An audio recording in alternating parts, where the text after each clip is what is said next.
वायु। क्या नाम है चैप्टर का? हमारे चारों ओर वायु। देखिए वायु का महत्व क्या है और उपस्थिति कैसे होती है, इसके बारे में समझते हैं। वायु प्रत्येक स्थान पर पाई जाती है, भले ही वह हम उसे देख नहीं सके। वायु हर जगह उपस्थित होती है लेकिन हम उसे देख नहीं सकते हैं। गतिशील वायु को पवन कहा जाता है। जो वायु लगातार चल रही है, जो हम महसूस कर रहे हैं, उसको पवन कहा जाता है। वायु स्थान घेरती है और इसका कोई रंग नहीं होता, यह पारदर्शी होती है।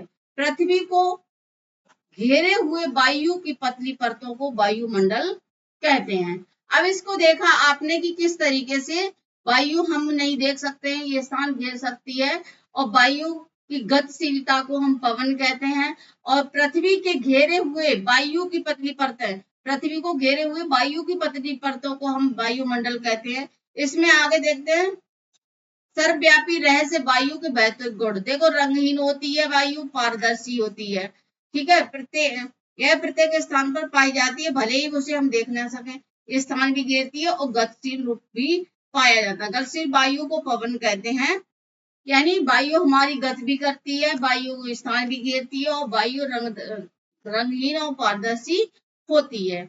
आगे हम देखते हैं कि वायुमंडल यानी पृथ्वी का सुरक्षा कवच। वायुमंडल को पृथ्वी का सुरक्षा कवच कहते हैं। पृथ्वी को घेरे हुए वायु की पतली परत को जीवन के लिए अनिवार्य माना जाता है।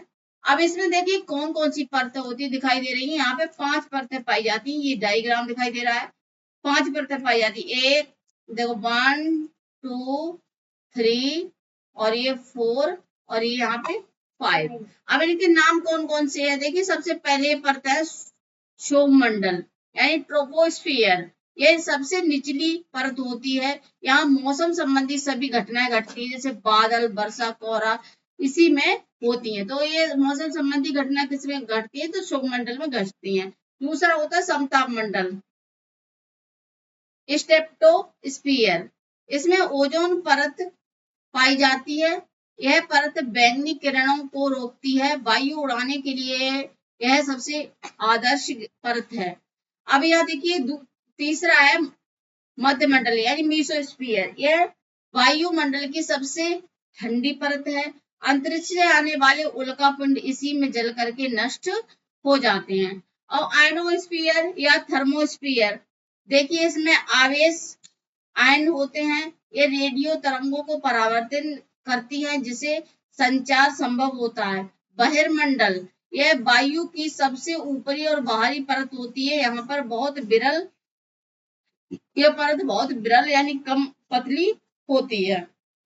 अगर आपको हमारा चैनल अच्छा लगता है, अगर वीडियो में फैक्ट अच्छे हैं, तो लाइक सब्सक्राइब शेयर जरूर करें। आगे देखते हैं हम वायु के संघटक यानी एक सूक्ष्म दृष्टि। देखो वायुमंडल में कौन कौन सी गैस हैं जो विशेष रूप से पाई जाती है। देखिए 78% यानी क्या क्या पाई जाती है? नाइट्रोजन। मतलब पूरी गैस का 4/5 भाग नाइट्रोजन पाई जाती है। वायुमंडल का सबसे बड़ा हिस्सा होता है। 21% वायुमंडल ऑक्सीजन है। श्वसन और ज्वलन के लिए ये अनिवार्य है। अगर ऑक्सीजन नहीं होगी तो हम किसी भी चीज को जला नहीं पाएंगे और ना ही सांस ले पाएंगे। शेष सूक्ष्म भाग जैसे कार्बन डाइऑक्साइड, जल वाष्प, धूल और धुआं कण भी इसमें पाए जाते हैं। गैसों का तुलनात्मक विश्लेषण, भूमिका और व्यवहार।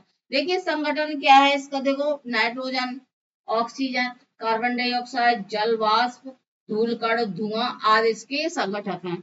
आयतन देखो कितने परसेंट होती है वॉल्यूम। देखो नाइट्रोजन 78%, द्वितीय स्थान पर क्या है? ऑक्सीजन, और फिर कुछ अल्प मात्रा में पाई जाती है, और ये परिवर्तनशील होती है। अब देखिए जैविक भूमिका क्या है? प्रत्यक्ष श्वसन में नहीं, इसको नाइट्रोजन को प्रत्यक्ष हम श्वसन में नहीं ले सकते। वायु का मुख्य आधार है ये।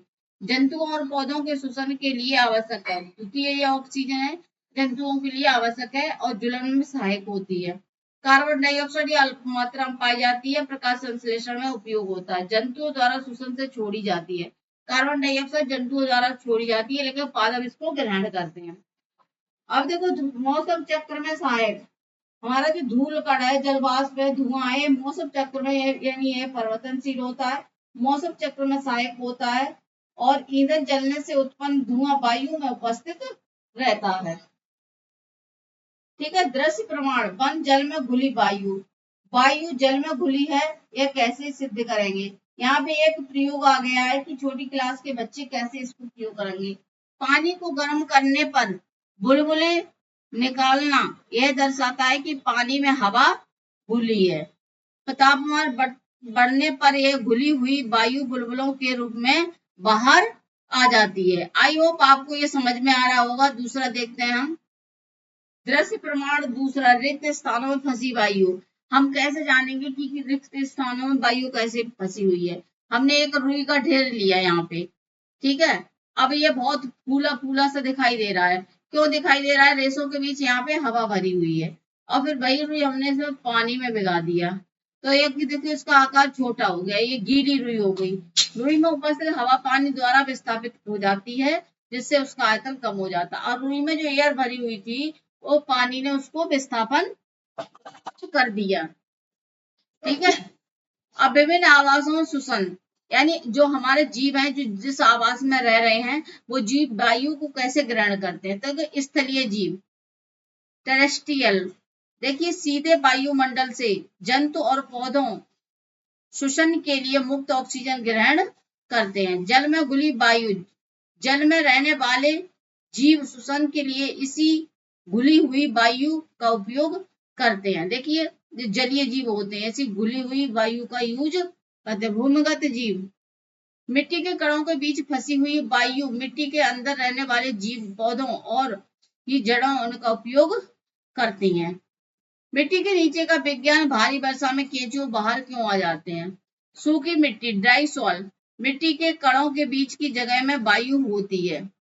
देखिए जब बारिश होती है, जब सूखा होता है बारिश नहीं होती है तो मिट्टी के कणों में अंदर एयर होती है जो केंचुआ वहां से सांस लेने के लिए होता है और वो जीवित रहता है। जब बारिश होती है तो केंचुआ बाहर क्यों निकलते हैं। केंचुआ इसलिए बाहर निकलते हैं, देखो जल भराव यानी फ्लडेड सॉइल, बारिश होने पर वायु बाहर निकल जाती है जिससे श्वसन के लिए जीवों को सतह पर आना पड़ता है। अभी ये समझ गए होंगे कि आगे देखते हैं।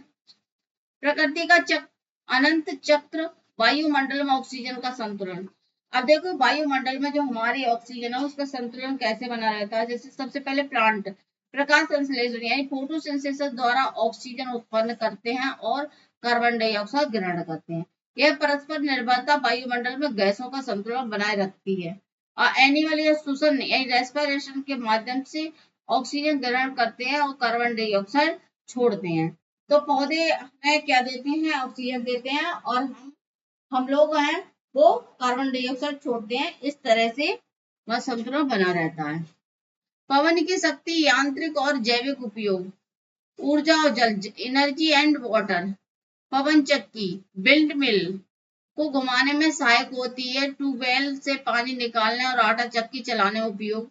उड़ान यानी फ्लाइट में पक्षियों, कीड़ों और ग्लाइडर हवाई जहाजों को उड़ने में मदद करती है हमारी पवन की शक्ति। इकोलॉजी पौधों के जीवों और फूलों के परागण कणों को दूर तक फैलाने में सहायक होती है। आगे देखते हैं हम। प्रकृति का संतुलन एक अदृश्य धागा, देखिए वायु केवल गैसों का मिश्रण नहीं, यहाँ पर अदृश्य कड़ी है जो जल, थल, आकाश और संपूर्ण जीवन चक्र को एक साथ जोड़ती हैं। यानी हमारा जो लाइफ साइकिल चलाने का पूरी इसमें सारी चीजें भाग लेती हैं। देखिए यहाँ पे हमने ये सारी चीजें लिख दी हैं। देखो नाइट्रोजन ये इतना %, ऑक्सीजन 21%, कार्बन डाइऑक्साइड 0.03% है, धुआं के कण होते हैं, ये सारा हमने लिख दिया है। श्वसन कैसे करते हैं सारा लिख दिया। आई होप आपको वीडियो अच्छी लगी होगी। अगर वीडियो अच्छी लगे तो लाइक शेयर सब्सक्राइब करना ना भूलें। Thank you.